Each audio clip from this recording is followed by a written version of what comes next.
And I remember moaning, she goes out of the room and turns off the lights.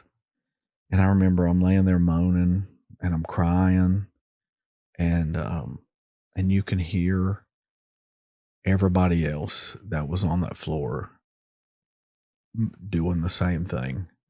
Just like a whole floor of people laying there crying and coughing, and you could hear people trying to pray. It's just surreal and terrifying, and I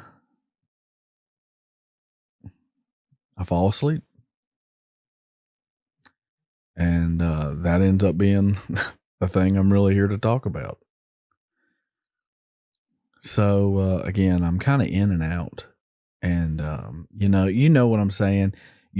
When you've had those fevers and you're waking up every few minutes and you're just uncomfortable and whatever. And on top of that, I can't breathe and I'm hacking my brains out and whatever.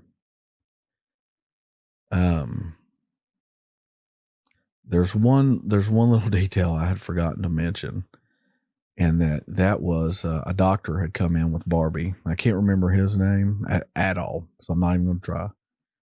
But he tells me that my oxygen numbers are not improving at all, and that if they don't, the next morning they're going to put me on a ventilator. And he goes through the whole process, telling me about how they sedate you and whatever.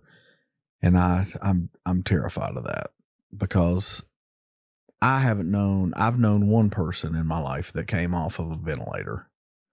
And I've not known anybody else, and this doctor is telling me the process that they'll go through, and he's trying to explain it in a way that like it's a way to give your body a break, and whatnot. And so I'm terrified of that as well. Again, I'm not a doctor. I don't know the numbers on positive outcomes for people on ventilators, but in my life, it has not seemed like a great thing. Sure. Or at least it's terrifying. So I had that on me. As soon as he told me, I'd break down crying. I'm terrified of that.